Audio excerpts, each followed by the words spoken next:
This week's episode is brought to you by Body Scare. All natural body care products so good, they're scary.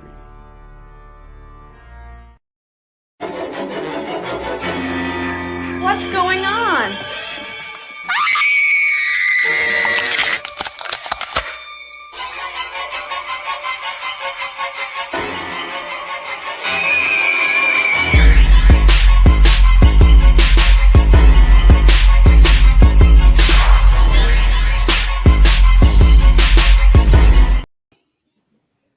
Hello, welcome back to our all-new Zompire podcast, where tonight I am bring the mouth of the West patio furniture, the ring general Derek, me, the nature boy, Vlad the Rad. Tonight we're talking about wrestling. Last two nights was WrestleMania. Yeah. I'm going to say this right now. Greatest WrestleMania. You guys both know this because I've said it.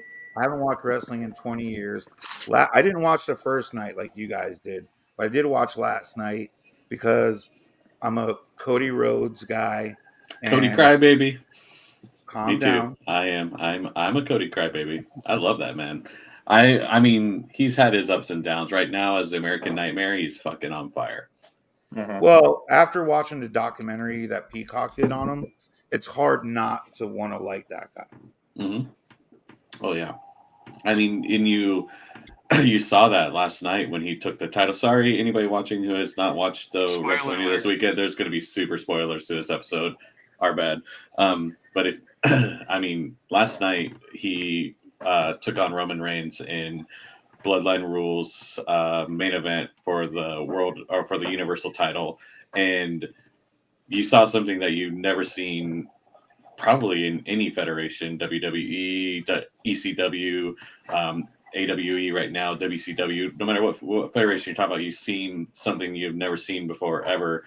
And that was the excitement. I mean, there's always excitement when somebody takes a title, but the excitement that you saw last night from everybody after Cody won, like people came to the ring like you've never seen. Family come to the ring. Other wrestlers came to the ring. Michael Cole stepped away from behind the announcement table and gave Cody a hug and was crying. Samantha, the ring announcer, was crying when she announced him as the new Universal Champion. Like last night was historic in what you've seen for a title changing place. Like nothing ever like it before. It was crazy. And there's a whole lot of reason why. I mean, it wasn't just the title reign. I mean, there's a whole story there. In my opinion, it's bringing the Attitude Era back. Yeah, I mean, I feel that this is the start of of Attitude Era 2.0. I don't think we'll see Attitude Era like we know Attitude Era. Yeah. But we'll and Triple H talks about this a lot in interviews recently because he's running the show right now and he's doing a fantastic job. We're in the Paul Levesque era, and he said in an interview that WrestleMania 40 is going to be the biggest WrestleMania ever, and it's the launch pad for the new era, for his era. And I think we saw that. And he's a big advocate of go where it goes. If it goes Attitude Era way, then it goes Attitude Era way. If it doesn't, it doesn't. And he's hinted that we'll see hints of Attitude Era. We probably won't see all of it because even he admits that there was some shitty stuff in the Attitude Era that was just garbage. And hopefully we don't see that stuff again. But well, I think when it comes to Attitude Era, though, I think it's going to be the less scripted that we're going to be able to figure out. Like, oh, this is going to be this. This is definitely going to be this again. Yeah. This is going to be this again. It's not going to be, I think it's going to be more action-packed and more that type of the Attitude Era. Like, I mean, good Lord, WWE, if Attitude Era came back, it would be canceled in seconds. Well, to be real nowadays, you know what I mean? Yeah. Like, you couldn't do that. One of the reasons I wanted Derek to come on, and I didn't know, Pat, that you were invested in it as he is. But one of the things I actually kind of wanted to know was I dipped off around the 2001, 2002 era of WWE. And I know that Roman Reigns has been credited with keeping the company alive. And so my question mostly for Derek was, what was it that the tribal chief did in order to keep WWE alive? Was it the fact that Vince was accused of all these bad things, or was it just bad script writing in general, and his character just kept people invested? I think that Roman Reigns throughout like his career all the way from starting to end, he's got great ring presence. He's got charisma. I mean, he's really good with what he does, and he's really good at playing the good guy, and he's really good at playing the heel. He's better at heel though. He got booed a lot as a face. He wasn't really liked. Yeah, it kept people interested. But then I mean, towards the end, I disagree with, like, it was him that kept him because like he was hardly ever on. Like, well, you know why he was hardly ever on, right? Oh, yeah. The leukemia. Yeah, leukemia. He's been battling leukemia. Yeah. Yeah, but I'm saying, like, he wasn't that fighting champion that we've had before in the past. So I think it was a little bit of him that kept everything going, and then a bunch of the new people, and when Triple H became, kind of in place of talent, is what kind of was bringing it a little bit better. I mean, it had its up and downs so many times to where I wanted to stop watching. Believe me, since 2000. Yeah, there was a lull. I even stopped watching for a little bit where the storytelling got kind of shitty and the roster was kind of weak. But I don't credit Roman Reigns solely for keeping WWE alive, especially these days. The roster's stacked, and every single one of them does a great job. I mean, their roster is stacked right now. They've got so much potential, up and comers. So many good people on NXT. Yeah, what's up, bro? Oh, sorry. I just want to say that I think the unsung hero to keeping the WWE alive is Paul Heyman. He's not an unsung hero. Fucking that guy's a legend. That guy is a legend. When you hear Roman Reigns, Cody Rhodes, when you hear those names, I just feel like people watch over Paul Heyman, kind of like they did. I don't know. This is only. I'm just talking like I haven't watched in 20 years. Yeah. So I grew up on ECW, like being in Jersey and shit. You know what I mean? I grew up on like the old WCW, like old shit. And when I moved to Jersey and I found out about ECW, like I thought Paul Heyman was the most genius fucking person ever. Oh, he is. And he gets that credit, yeah. And that's what ECW was. And when WWE bought ECW, brought him over, I thought he was just kind of like the Bobby the Brain Heenan. He was just going to be like a manager type guy. But I think he like literally like brought WWE into the new era. Oh yeah. ECW single-handedly saved professional wrestling his speech at Hall of Fame. He absolutely kills it. It is best speech ever. It's it on key. You can't cancel him. He's going to come back, and he goes through. He's like, I did this, and then you canceled me, and I came back and I did this, and he's like, and then you canceled me, and then I came back with this, and I got ECW, and you canceled me. He goes, you can cancel me all you want. I'm going to come back, and I'm going to be even better. Yeah. He's like, I ain't even done yet. His speech was the best Hall of Fame speech, hands down, that I've ever heard. He was so good. And the fans, I mean, the fact that Stephanie McMahon was wearing an ECW hat during his induction, fucking the crowd was chanting ECW. He, halfway through, put on his fucking leather jacket and his hat. He came out to his fucking entrance music from ECW. It was so fucking good. I'd have to watch that. But I do know that I watched the Cody Rhodes documentary on Peacock, and he gave his father's speech. Like, I was literally like in tears. Oh yeah, Cody Rhodes' story is pretty tragic. But what's crazy is a lot of wrestlers have that kind of just like fucked up story. I mean, Jake the Snake has got a pretty shitty fucking life story too. No. But the difference between Cody and like someone like Jake grew like wrestled in the 80s when like cocaine, steroids, and all that shit were like predominant. You know what I mean? Yeah. And now Especially it's in him. wrestling. Yeah. Cody is honoring not only his father, but probably his older brother. And his whole family, really. Yeah, exactly. And like, doing it the right way. And but listening to him speak and talk about his dad, like that shit was like emotional for me. Like, you know what I mean? Like that I can listen to someone go like, yeah, I used to be a crackhead, now I got straight.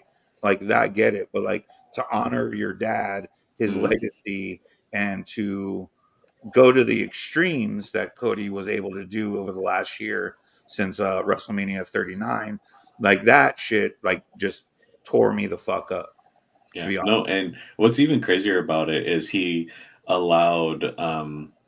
So I don't know if you're kind of aware how like the script writing in WWE is right now, but since Triple H has taken over, he's really opened up the script writing to all the wrestlers get to contribute to what the story is going to be, and everybody has a say, and everybody throws out ideas, and they all just kind of go with it. And so knowing that, and knowing that through that storyline, Roman Reigns talked shit about his dad. They also gave props, but Roman Reigns talked shit about his dad. Paul Heyman talked shit about his dad. All these people talked shit about Cody Rhodes' dad, and he knew it was coming, and that he allowed it to happen, and he went through it all. That even just adds more to it, that how much he cares about his dad, and how much he wanted this for his dad, and to just sit there and listen to these people badmouth his dad, even though they love his dad in real life, but in storyline they badmouth him. It's still got to be rough. That it was going to be a good storyline. That's what it was. Yeah. Well, that's the thing. Derek and I actually, when I was watching it yesterday, him and I were messaging each other, and I was like, I want Cody to win this so badly that like if he doesn't, like I'm gonna be fucking crushed. And Derek was like, I mean, it's been like I said, 20 years since I watched any WWE or like invested myself into it. And Derek was like, no, like the way the story goes, he has to win this. And then literally within like 10 minutes, Cody fucking pinned him, and you're like, see, I told you. Well, and what's crazy is that, go ahead. That I wanted Dustin music to kick in. Yeah. Oh, dude, that would have been bad. Apparently there was a picture and he was in one of the suites. Yeah, he could have come out. I was hoping Steve Austin would come out too. I was super happy to see The Undertaker, and it made sense, but it would have made a little more sense for Steve Austin to come out because he has more beef with The Rock than Undertaker has. But I'm gonna mute myself real quick. But what I loved so much about this storyline, this is like the best writing ever for the WWE, because this story doesn't just go back to WrestleMania 39 when Cody lost, to that, and the start of that war between Cody and Roman. It goes back 10 years when Seth Rollins betrayed Roman Reigns, and that they finished that story as well. Everybody's talking about Cody's story. Everybody's talking about Cody's story, but in that match, Roman Reigns got to finish his story with Seth Rollins and take him out the way Seth Rollins took him out as well. 10 years later, Seth Rollins comes out in the Shield uniform, steps into the ring. Roman Reigns sees that uniform, and instead of going for Cody with a chair, he goes for Seth. That is genius writing that was 10 years in the making. And that worked out excellent too, because like everybody's looking at Seth and they're like, man, he's really adding it, but like he was really, his knee was actually messed up, like he was really injured, and that's he why couldn't even stand up during Cody's win. When he came out it worked perfectly when he came out in the Shield outfit, because he isn't going to do anything. So all you see him do is kind of step to the ring and he gets put down. It's a perfect end to that, and it's a perfect show that he was still there, even though he lost the belt. He was still there for Cody too, so it looked really good for that story about, I got your back, even though I lost, I lost my title for this, even though we won't see him, and I think that's why Becky lost the belt or didn't win the belt too. They're gonna disappear. I think both of them are taking some hiatus and with the kid and disappear for probably a good six months or so. I'd be willing to bet you don't see him for quite a while. Yeah, because he wasn't even supposed to be at WrestleMania. His knee was supposed to be torched that he wasn't going to be there. Yeah, but we won't see him for a while, and Seth Rollins is one of my favorite wrestlers. I love that guy. I even love his new character, Seth freaking Rollins, the Visionary. He's fantastic to watch. He's so entertaining. So it's gonna be sad not seeing him, but he well deserved, and he was the unsung hero of that storyline.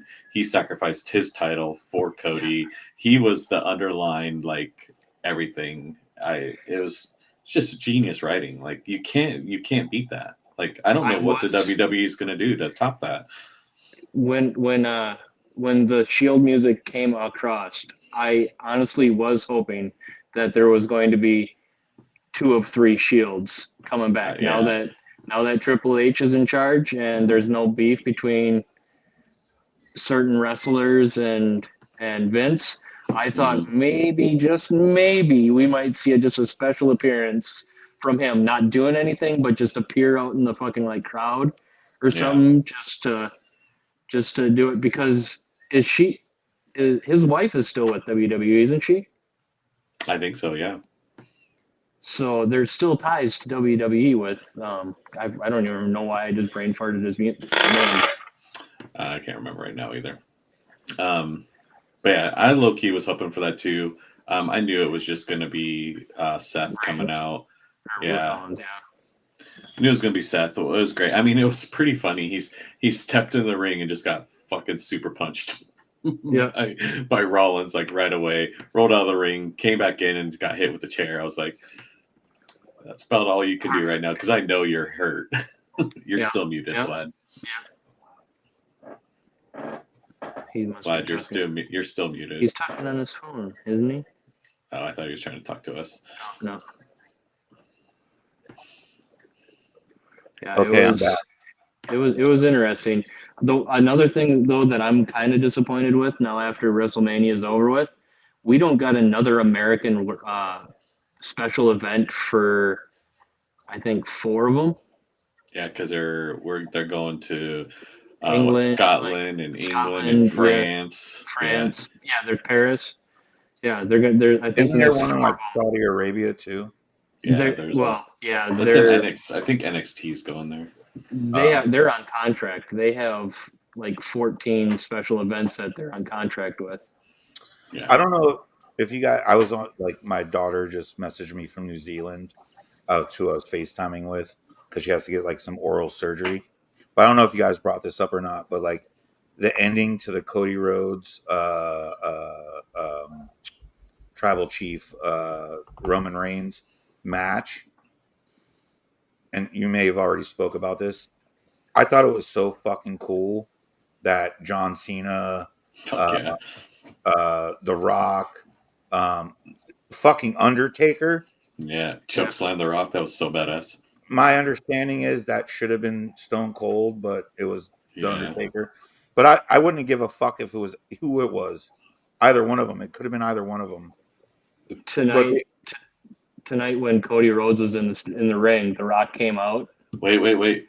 I haven't watched tonight's Raw yet. Okay. Oh, Mouth of the West. We got to hear what happened.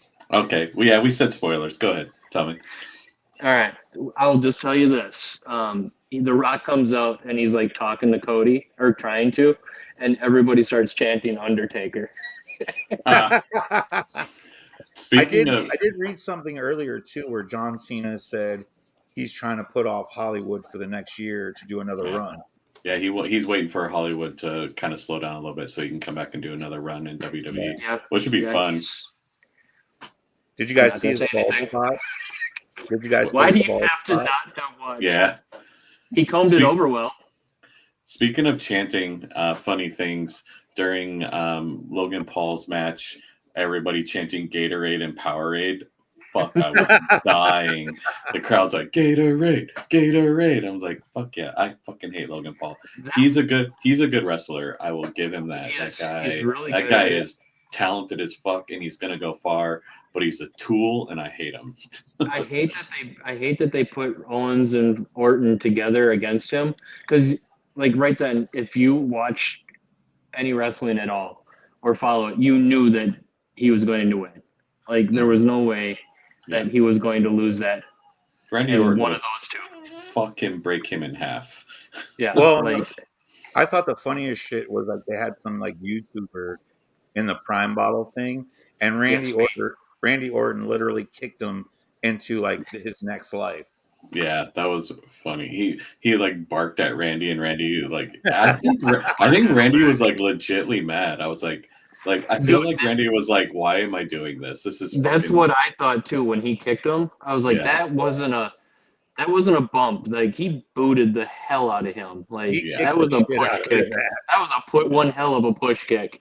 Yeah, that's Randy Orton saying, "You're in my house, YouTuber. Get the fuck out of here." Well, I wonder if remember when Jerry the King Lawler slapped the shit out of that comedian dude because he was like, "Oh, wrestling's fake." I wonder if there was like a little bit of that involved, where like Randy Orton was backstage talking about, "Hey, we're gonna do this," and whoever that YouTuber is was like, "Oh yeah, well it's fake, so I'll just do this," and Randy Orton's like, "Oh, it's fake, is it?" And then just fucking booted him into his next life. Yeah, it was probably that long blonde hair dude that's one of the writers from the early 80s, the fabulous was with the Fabulous Thunderbirds. Oh yeah, what the fuck's his name? I know you're talking mustache, about. beard, long hair. Well, he's old school. I guarantee he was like, "This is what we're gonna do," and he's gonna come out with it. And he goes, "And Randy, he's gonna bark at you. Give him a check. Give him a slip. Just boot him. Just boot him." What's funny is I hate when people are like, wrestling's fake. It's like, yeah, it's scripted. We know there's a storyline. We know that there's outcomes, but those people are actually, doing moves that hurt. And, there's key points of the match that are choreographed, but there's also improv in those matches. And, those moves, no matter, even if they know those moves are coming, they still hurt. They're still super athletic. And they fucking take some serious bumps and bruises, and they legitimately get hurt. Slightly wrong. If they're slightly done wrong. Unless you watch wrestling on like the daily, you don't know about Sid Vicious breaking his knee. You don't know about the Great Muta breaking his neck. You don't know about a lot of these guys. Brock Lesnar broke his neck and finished the match. Yeah. D'Lo Brown paralyzed Draws, put him in a freaking mechanical chair. Yeah. By a move that he did over and over and over again. He just did it slightly wrong. And that's kind of why they got rid of the pile driver. You don't see anyone do pile drivers anymore. Not traditional pile drivers. You still see. Yeah, Taker's the only one that's allowed to do the tombstone style pile driver. And then even then you can watch him do them, and it's like the safest pile driver you've ever seen. Yeah. I mean, Steve Austin bruised his fucking spinal cord and was out forever. These people are legitly fucking. They might not be like UFC fighting, but they're fighting and they're hurting themselves, and they're also entertaining the fuck out of you. Or Big E's still out because of his injury, and he's not coming back until every doctor that he talks to, he said if one of them says no out of 10 doctors, he's not coming back. Yeah. Well, when you saw Jake, I don't think he's ever coming back, honestly. I don't think so. I think he's going to do commentary from here on out. When you saw Jake Paul do that 5-point last night, that dude was fucking 30 feet in the air. How easy is it to come down on like an elbow or a knee? And even though that ring gives, like you can still fuck yourself up real easily. Oh, yeah. When they do those leg drops from the top rope, when they do the elbow from the top rope, you could easily break someone's jaw. You could easily break a rib. Or speaking of elbow from the top rope, man, Bailey fucking does the Macho Man fucking elbow from the top rope. flawlessly. Like when she does it, I'm like, that's Macho Man. She put it down on EO pretty heavy. Like it hit full. I know EO felt that. Oh yeah, she fucking dropped that elbow on her. Before the show tonight, I was actually hanging out with two of my buddies, and they were like, "What's the show about tonight?" And I was like, "Wrestling, like WWF, WWE, WCW, and stuff." And like we sat there and we just went through every wrestler we could think of from like the 80s, 70s, 80s, 90s, and on. And I was like, we kept bringing up different guys like Bradshaw, Road Warriors, Demolition, Coco Beware. Fucking Coco Beware. Have you watched Darker Side of the Ring? Oh yeah, I actually brought that up too, and as much as I enjoy the show because I like getting that background, I also hate that show because I was a huge Macho Man fan.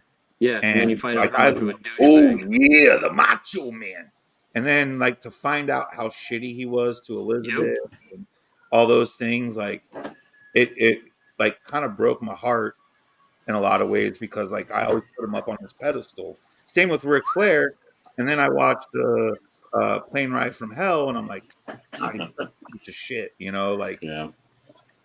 Hey Patio, if you look close enough in my glasses, you can watch Monday Night Raw right now.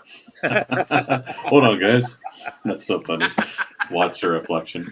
Well, and then like I even brought up Chris Benoit, and they didn't know either of them didn't know about that whole like CTE killing his family, offing himself, and all that. Well, and Benoit was he was a great wrestler, but he was not a good person. He bullied a bunch of the wrestlers backstage. He got wrestlers to quit because he was a dick to them, and so was JBL. JBL's a fucking dick. Was a dick to the locker room too. A bunch of people. I mean, Miz has stories about him and Chris Benoit. God. And Chris Benoit just treating him like a fucking piece of shit, kicking him out of locker rooms and making him get dressed and shit somewhere else. Yeah, it was. Yeah, that was the Miz talking about that. He's like, he told me to get out of here, and it was like, ha ha ha. He goes, no, I'm serious. You can't change in here. You don't belong here. Go. All because he got like a cracker crumb on his like luggage or something. He had to change in like the hallway or something like that. Yeah, like I love Chris Benoit as a wrestler, and his story is tragic. I feel bad for his family and everything, but he was kind of a piece of shit to the other wrestlers. Well, and even Paul Heyman. Paul Heyman was doing like a Q&A type thing, and someone brought up Chris Benoit, and Paul Heyman said, he goes, I love Chris Benoit, the wrestler. He was an amazing like wrestler. He was an amazing guy. But he was great in the ring. He goes, I'll never say nothing good about him because of those people in his house didn't deserve to die, and he chose to kill them, like. Mm-hmm. But you have to remember too, like we look at football players and they get CTE, like Antonio Brown or whoever, and they go off the rails. But like a lot of people don't look at it to wrestlers the same way they do boxers, MMA fighters, NFL players. You got to remember these guys are taking bumps, 2 times a week, 3 times a week, especially back in that era when they were doing before they split Monday and Thursday. They were doing sometimes Saturday morning, Thursday night, or Monday night, Thursday night. So these guys are getting like wrestlers have off television matches too. Yeah, they have dark matches that aren't televised. Yeah, nights like I don't remember were there just house shows. Like they have Tuesday night house shows and I think Saturday night house shows. Yeah, because a lot of those are used for filler, isn't that usually what it is? On the regular shows? No, they're just going to different cities. Matches. They're just completely dark shows. Oh wow. Yeah. They're dark matches. They don't contribute to the storyline. And actually a lot of the wrestlers like them because they can goof off and break character and stuff because they're not following the scripted storyline. Right. There's no story in them. It's just straight matches. They're untelevised. A lot of the wrestlers actually prefer those to the Let me ask you guys this. We all know like the Attitude Era, the Hardy Boys, Dudleys, all those people.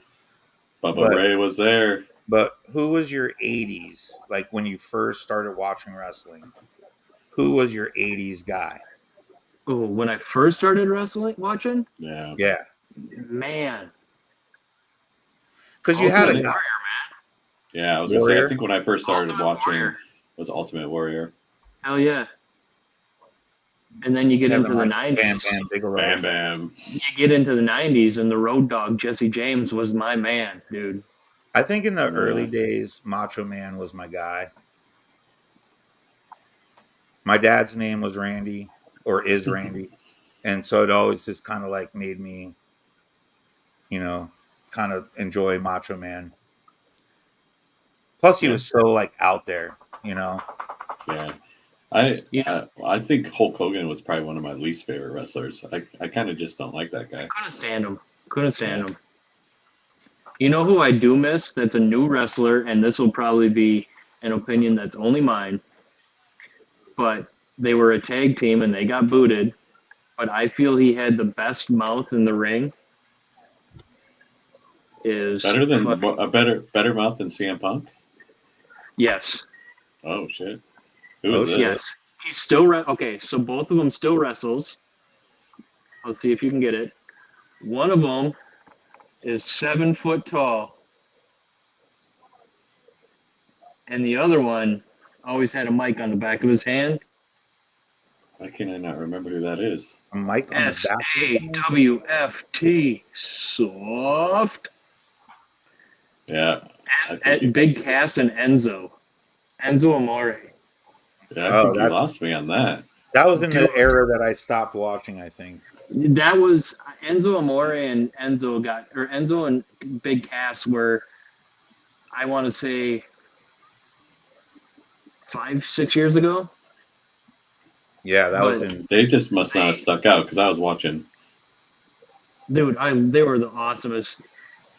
Watch some promos. I think some promos of Enzo and Big Cass, and I think you'd remember them. Refresh my memory. Because I'm gonna go with he Booker was T excellent. calling the N-word. Wait, what did you say? That was freaking great. What did you? I didn't even catch what you said. I heard Booger T. That's all I heard. What was it? Hulk Hogan that he called it? Yeah. Yeah. Oh. Booker T was cutting a promo. Yeah. And he was like sitting there and he goes, blah, blah, talking about Hogan and calls him the N-word. And then you can just see him smile and turn away. Like, He goes, I know I wasn't supposed to say he goes, that. oh, shit. Yeah. That's still, to me, the best promo. It was hilarious. When WrestleMania 19 came to Seattle, some friends of mine and myself went, and we none of us liked Booker T, so we made a Booker T sign. And you know how he always did his hand thing? Well, we called him Booger T, and then we put like a booger on his finger, and then it said, "Can you pick it?" And I was like, "It's the best sign ever." That is probably one of the best signs ever. Can you pick it? Next year, you can come to Minneapolis with Vlad, and we'll all go to WrestleMania. Oh, they're going to be in Minneapolis next year? That's the rumor. They haven't officially announced it, but like we've been hearing lots of rumors about it being at US Bank Stadium.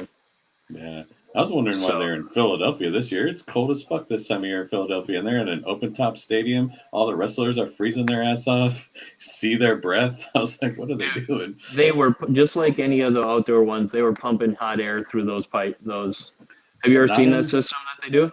I bet you they were. But not enough. You could see their breath. I was like, damn, they're cold. Let me ask you guys a question. Greatest tag team all time? Hardys. Oh. I'm a Hardys fan too. I love Lita. Lita's probably my all-time favorite female wrestler, and I love the Hardys. So the three of them are my all-time favorite. I'm a huge Hardys fan, but I'm gonna go back to like the old ECW days, and I'm gonna call the Rockers. Marty Jannetty. Jannetty. Yeah, they were good. Not my favorite, but they were good for sure. I have to go. I think I have to go Legion of Doom. That's what I thought you were gonna say. Yeah. Well, I mean, dude, they had the most iconic look of the era where you had to look fucking cool.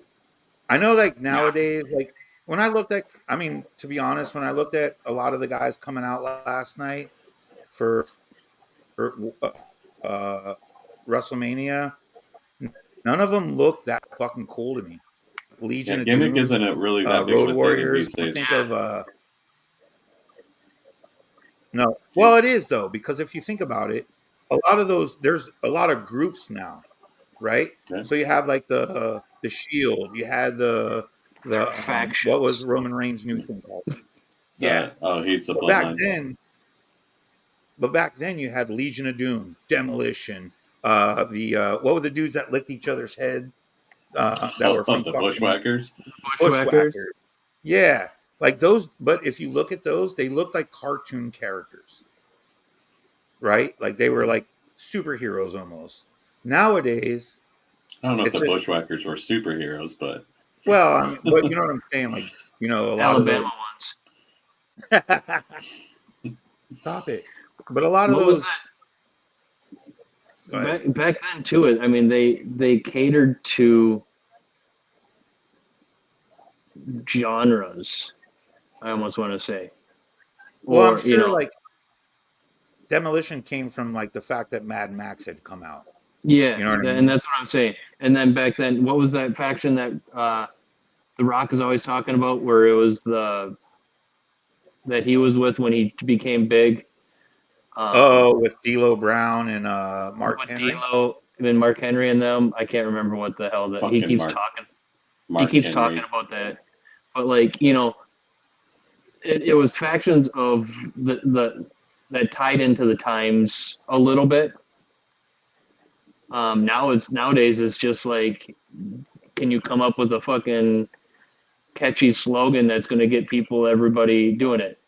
Well, yeah. And also, if you look at it, not to badmouth the 80s, because I love 80s wrestling, but the wrestlers back then weren't as good as they are now, like technical wise, right? So you kind of needed that gimmick to get people involved.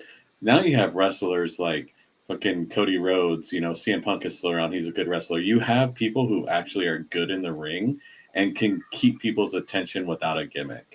You know, they have small gimmicks like Cody Rhodes is the American Nightmare. You know, they have themes, but he's not a full gimmick, right?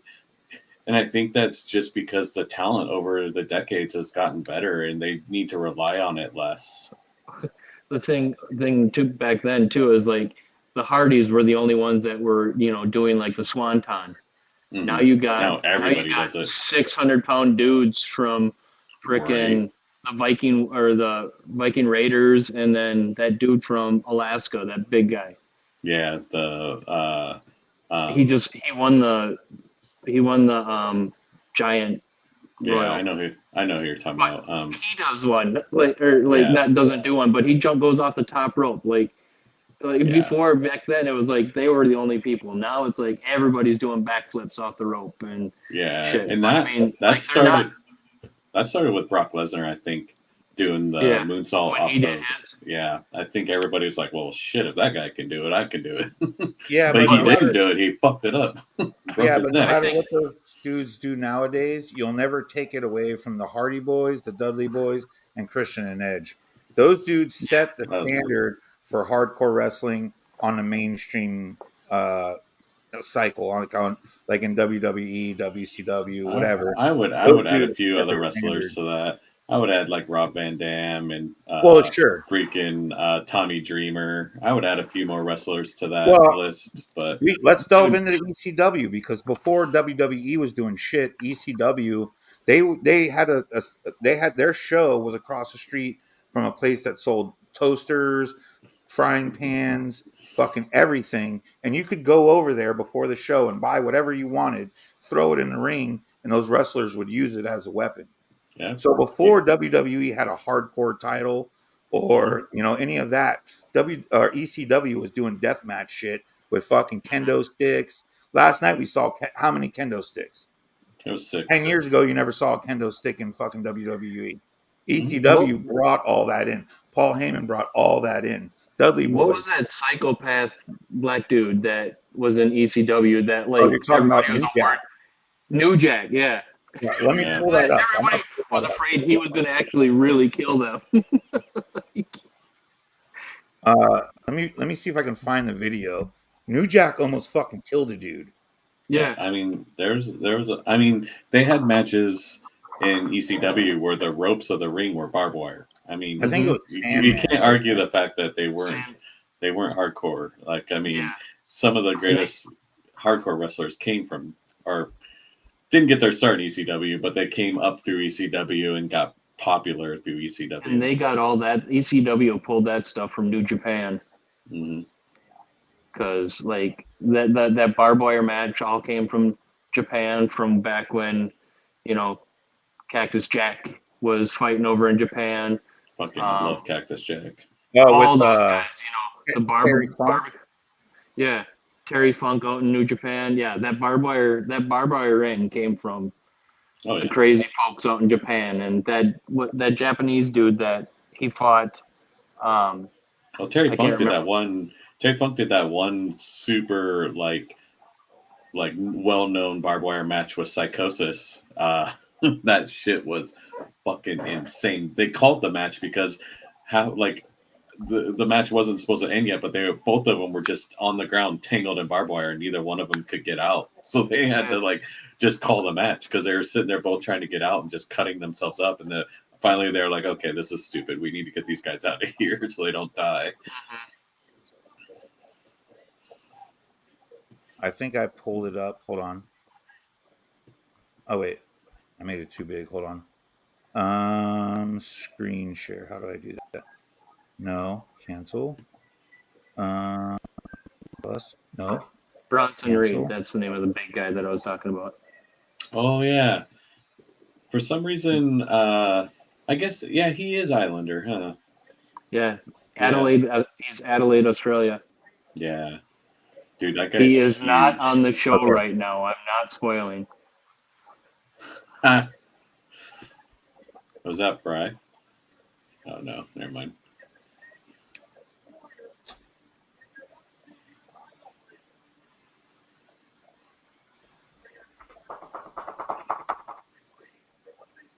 I don't know what you're showing, but it's all choppy.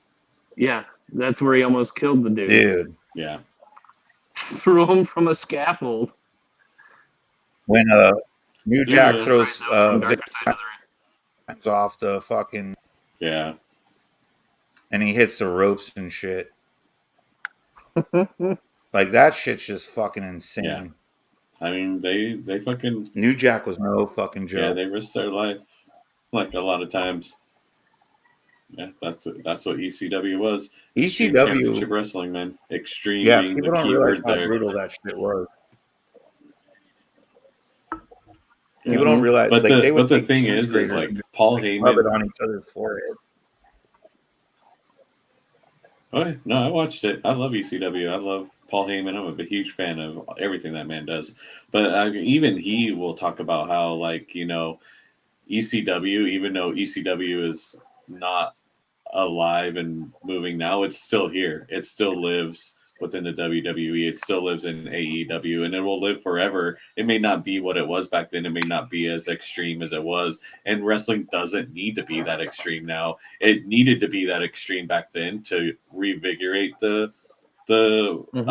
industry and get people into it again. But we don't need what ECW was anymore. We need what ECW is to these federations now. What ECW did to change what we have in wrestling now is what ECW is now. It's like still living in WWE. It's still living in AEW.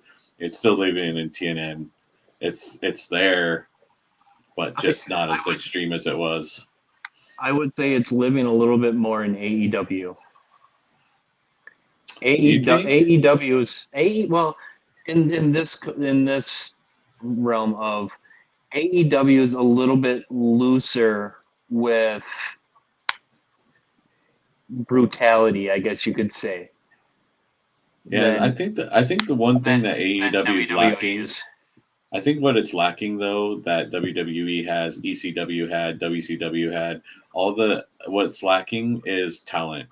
I'm not saying that the wrestlers aren't good, but talent-wise, if any of those wrestlers, Yeah, if any of those wrestlers were to come over to WWE right now, they wouldn't be. They'd be Well, jobbers, basically. one is coming over to WWE. Who's coming over? I mean, the Hardys just released themselves, so maybe they will. No, dude that has the Burberry scarf. M.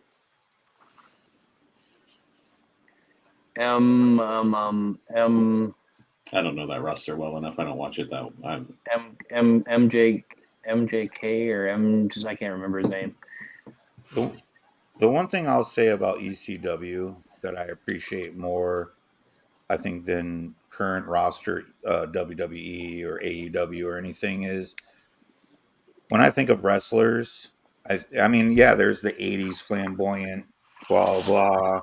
There's the early '90s, mid '90s Undertaker and things like that. But what ECW did was they made wrestling more brutal and less flamboyant, if that makes sense. They didn't have guys wearing the Ric Flair diamond studded uh, uh, cloaks or whatever, robes. They didn't have guys with parrots on their arms. They had New Jack. They had Sandman, who came out with a kendo stick. They had the Dudley Boys. They were like the bad boys of wrestling, if that makes sense. Yeah. They were, and that's what the industry needed at that time. The industry needed that wake up call and that rowdy bunch to wake up the industry. To me, that's what it still should be. Unfortunately, it would never go across, with the, pardon me, but the industry or the widespread snowflakes per se in the world. It would something like that come on, and they would get banned and they would get rated, and it would be like, nope, kids are watching this and we can't allow that, and this is going to be this, and you can't play this and you can't do that, and it would start like it's gradually coming back. And I think, and it's because of the people that are becoming into TKO and like The Rock coming on the board and everything like that. It's slowly coming back to a little less censored, I guess you could call it. Well, with the Netflix deal that was signed, I think we're going to see even less censorship because Netflix isn't a normal TV channel. Like right now, it's on USA or whatever. So they have airwave regulations that they have to follow. And that's why I said that it's kind of coming back to when I said that it was coming back to the Attitude Era. That's what I was meaning by, like, it's never going to compete with the Attitude Era, like, regardless, but it's going to become more uncensored than it is now. Like, it's so syndicated right now that it's, it gets kind of lame. But if they start bringing it back to where it's not censored and the matches are like, I won't say that I wouldn't love it, but like, the bra and panty matches that they had back then and all that shit, like they could do all that stuff and nobody gave a shit. You know what I mean? They were like, oh my God. I don't think that would ever come back, but except there is a lot of the diva wrestlers from the Attitude Era who are coming out saying that they didn't feel comfortable doing a lot of that stuff. Exactly. So I think under Paul Levesque we're not going to see any of that, but we are going to see. No. We are going to see probably blood when it's necessary. We're going to hear cussing when it's necessary, and that's one of the things he said in an interview. I think it was on Logan Paul's fucking stupid YouTube channel. He was talking about the censorship, and he's like, I'm not against it, but I just don't want to overuse it. He's like, the fuck bomb is cool when it's used at the right time, and it's cool if it's used. But if you just say fuck all the time on a TV show, then it loses its luster. So he's like, I want to use it when it's right. I want to see blood when it's right. If you go out every day, he's like, in the Attitude Era, there was blood every day. He told a story about how he saw Ric Flair out of a ring and Ric Flair was covered in blood, and Triple H was like, why are you covered in blood? That match really didn't call for any blood. So why are you bleeding? And he's like, the Attitude Era had so much blood that people just kind of got desensitized by it. So when a wrestler bled, it didn't mean anything. And he wants to bring it to a point so like like Cody Rhodes when he bled the other night when Rock was beating him up. It's like, holy shit, Cody Rhodes is bleeding. He wants the blood to help tell the story and not just be there all the time. And I actually really like that. Like, I like the fact that he thinks that blood is useful, but he doesn't want to overdo it. So when you do see blood, you're like, fuck, that's awesome. Do you think they need to reinforce their tables too a little bit better? There was some table mishaps at that WrestleMania. Do you think, though, that the Triple H version of WWE might be the best we've seen since the late 90s? I think hands down, Paul Levesque, Triple H is going to create the best era of WWE that we've ever seen. I think so too. WrestleMania 40, it was what he called it, the launch pad to his era. WrestleMania 40 was the very first WrestleMania that was fully under his control, and it was fantastic. It was probably one of the best WrestleManias we ever had, and he is just going to go up first from here. I think we are going to see the best era ever from him. But how do you top WrestleMania 40? The end to the Roman Reigns, Cody Rhodes match, bringing in The Rock, bringing in Undertaker, bringing in what's his name? Oh fuck, Cena, but also that's who I was thinking of. But yes, what the hell do they call him? Seth Rollins. You know what I mean? Like, bringing in all these top-notch guys, all these legends. How does 41? How do you not recreate it because you can't? But how do you? It's the story writing. Yeah, I honestly story writing. Like I was telling you that new up and comer chick that I did a body piercing on. Yeah. Like they're saying she's going to be like the next big deal in the main roster.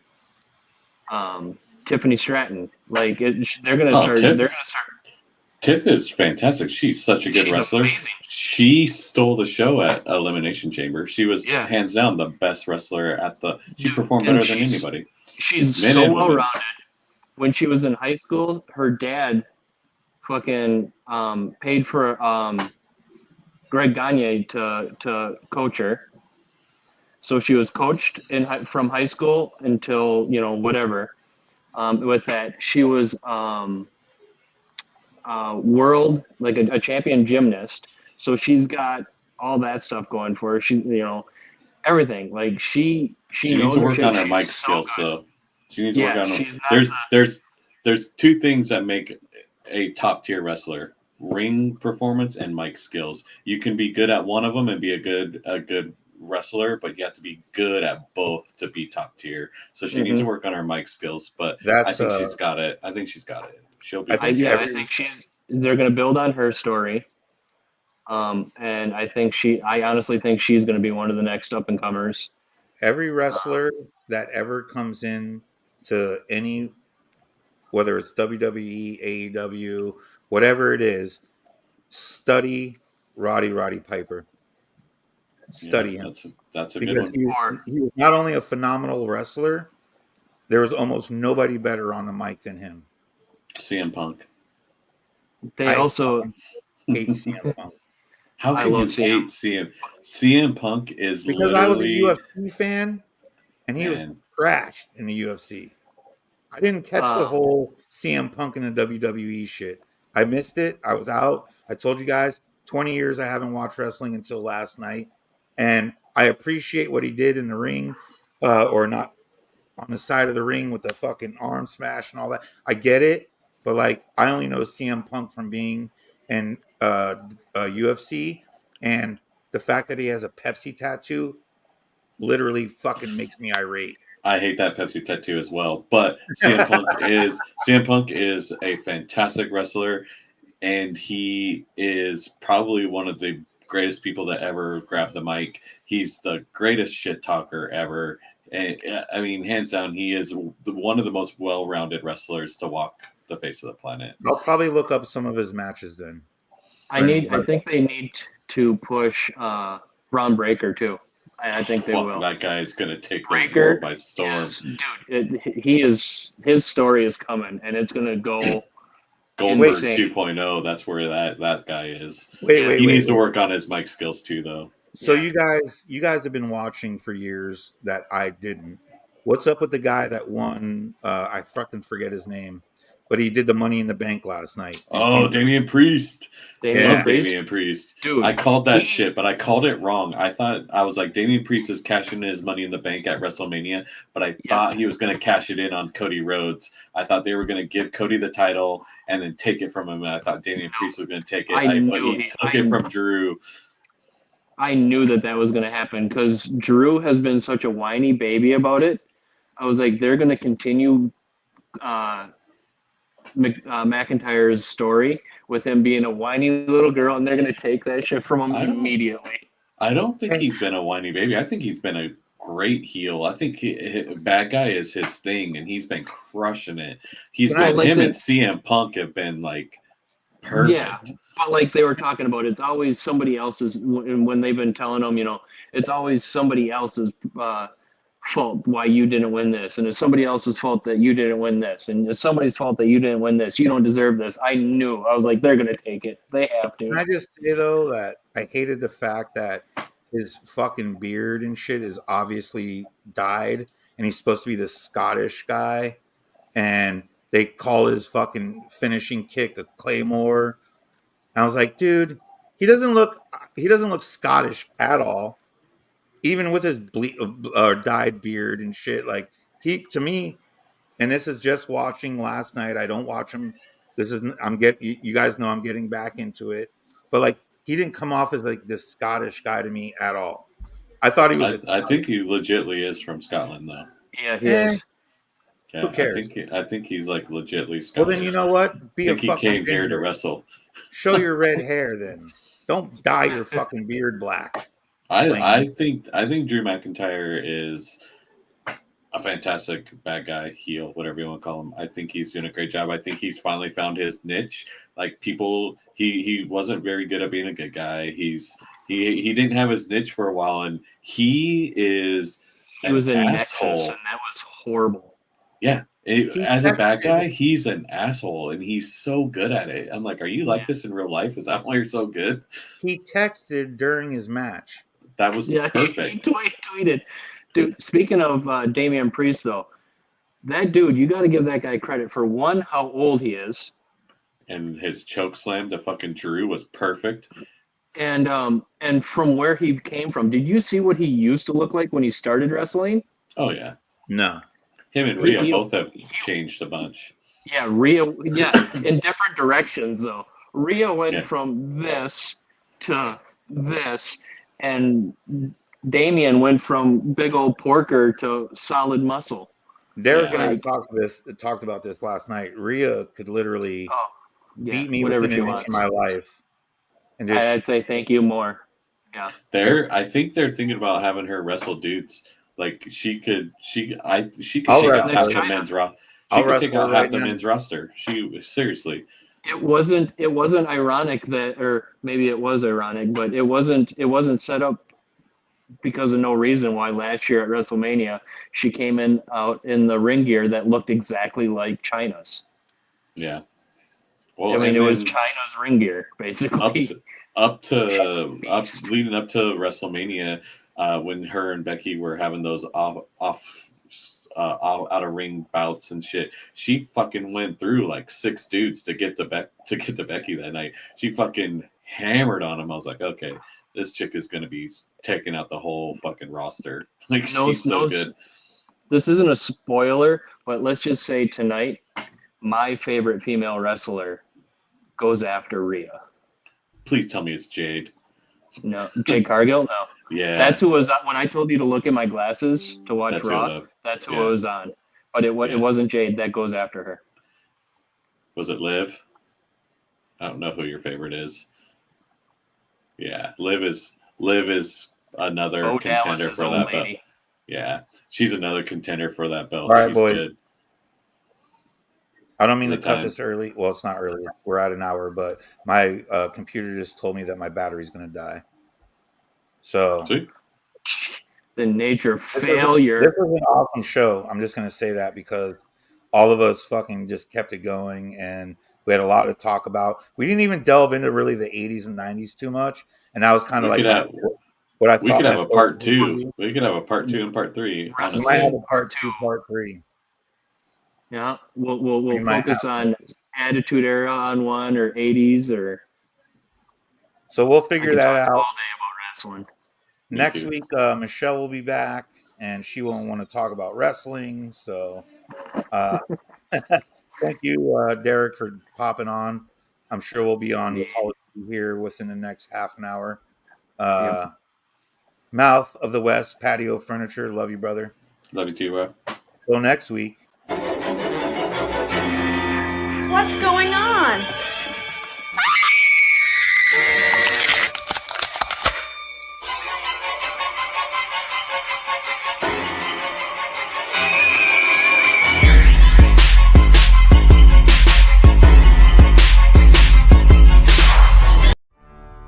This week's episode is brought to you by Body Scare.